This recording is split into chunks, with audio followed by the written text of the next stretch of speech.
रिसोर्ससॅट-2A या उपग्रहाचं इस्रोतर्फे प्रक्षेपण करण्यात आले। PSLV C-36 च्या माध्यमातून या उपग्रहाचं लॉन्चिंग करण्यात आलं। तब्बल 1235 किलो वजनाचा हा उपग्रह आहे।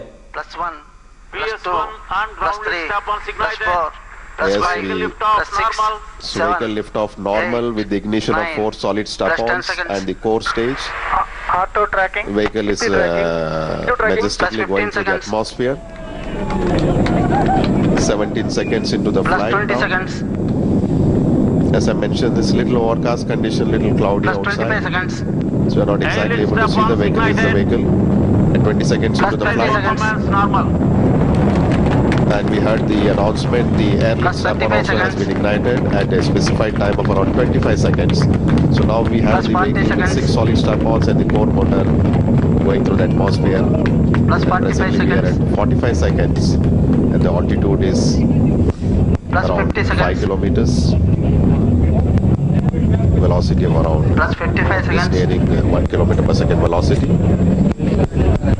So we have at 70 seconds the separation of the ground lead strap-on, which was ignited along with the core solid motor.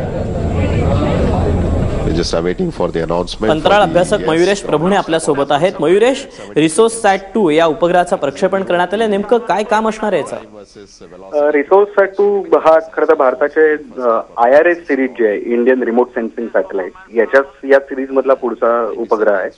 आणि रिमोट सेन्सिंग सॅटेलाइटचं मुख्य काम जे असतं की आपले जेवढी काही खनिज असतील, आपली नैसर्गिक साधन संपत्ती जी आहे त्याच्यावर अवकाशातून नजर ठेवणं आणि ती शोधून काढणं, त्यांचे साठे कुठे आहेत आणि त्याच्यामध्ये होणारे बदल टिपणं। तर त्याच्यामध्ये अगदी आपल्याकडे असणारे खनिज कुठले आहेत, कुठे तुम्हाला उत्खनन करता येऊ शकतं, इथपासून ते पिकं कशी, पिकांची सध्याची स्थिती काय, पाऊस पडल्यानंतर कंडिशन कशी बदलली आहे, इथपासून सगळ्याच प्रकारचं म्हणजे जे काही अवकाशातून आपल्या नैसर्गिक साधन संपत्तीवर नजर ठेवण्याचं काम हे रिमोट सेन्सिंग सॅटेलाइट करत असतात। रिसोर्ससॅट ही जी सिरीज आहे ही 2003 मध्ये सुरू झाली होती। त्याच्यापैकी पहिला 2003ला उपग्रह पाठवण्यात आलेला रिसोर्ससॅट-1, दुसरा नंतर रिसोर्ससॅट-2 हा 2011 मध्ये पाठवण्यात आला होता। त्याचं जे काही आयुर्मान होतं ते 5 वर्षांचं होतं आणि आता ते संपलंय, त्यामुळे त्याला रिप्लेस करण्यासाठी रिसोर्ससॅट-2A हा पाठवण्यात येतोय। आणि याच्यामुळे आता जे आपण पाहतो की दरवेळेस प्लॅनिंग करताना जे काही सॅटेलाइटचा डेटा आपण वापरतो की दुष्काळ पडला असेल किंवा पीक किती आलं किंवा अगदी धरणांच्या पाण्याचं नियोजन करायचं की किंवा वॉटरशेड मॅनेजमेंट करायचे, हे सगळं करताना अवकाशातून जी नजर ठेवली जाते ती या रिसोर्ससॅटच्या माध्यमातून ठेवली जाते। साधारणतः 101 मिनिटांमध्ये तो रिसोर्ससॅट 800 किलोमीटरवरून पृथ्वीच्या भोवती फिरतो आणि फक्त भारतच नाही तर जगातल्या सगळ्याच देशांना त्यांची सुविधा पुरवण्यात येते। आणि अगदी हार्डली त्याच्यामध्ये 3 प्रकारचे पेलोड्स बसवलेत, म्हणजे उपकरण आहेत की ज्यांचं रिझोल्युशन अगदी 25 मीटर पासून 700 मीटर पर्यंत आहे आणि तेवढ्या अॅक्युरेसीने आपण त्या तिथल्या जमिनीचा आणि जमिनीवरीलची जे संसाधन आहेत त्याचं मॅपिंग हा रिसोर्ससॅट करत असतो। जगातला उत्तम रिमोट सेन्सिंग सॅटेलाइट पैकी हा मानला जातो आणि फक्त भारतच नाही, इतर जगातल्या इतर देशांना पण आपण त्याच्यामधून सुविधा देत असतो। निश्चितच मयुरेश, यासोबतच आणखी एक प्रश्न म्हणजे की रिसोर्ससॅट-2A या उपग्रहाचं प्रक्षेपण यशस्वीपणे झालेलं आहे। हा जो उपग्रह पाठवण्यात आलेला आहे यासारखे म्हणजे हा आता तिसरा असल्याचं तू सांगितलंस, त्याप्रमाणे ही कितपत अभिमानाची गोष्ट आहे भारतासाठी?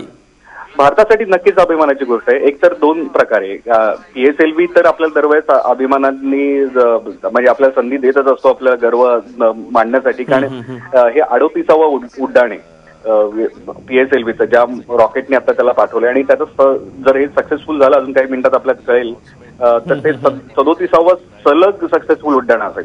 हा एक भाग।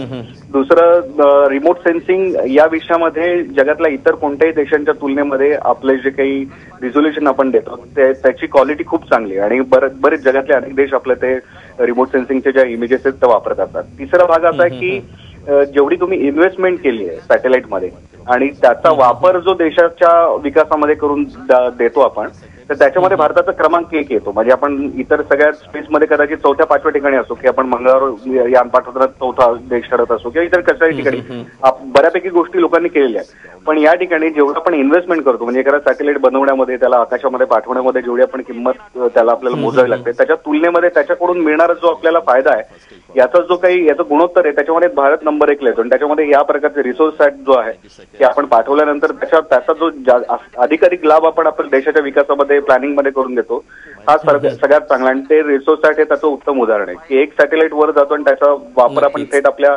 शहराच्या नियोजनापासून ते पिकांच्या पद्धतींमध्ये काय नियोजन करावं, वॉटरशेड मॅनेजमेंट कशी करावी, या सगळ्याच ठिकाणी आपण त्याचा अधिकाधिक उपयोग करून घेत असतो. मयुरेश, खूप खूप धन्यवाद दिलेल्या सगळ्या सविस्तर माहितीबद्दल. तेव्हा PSLV C36च्या माध्यमातून रिसॉर्ट सॅट एचं प्रक्षेपण यशस्वीपणे झाले.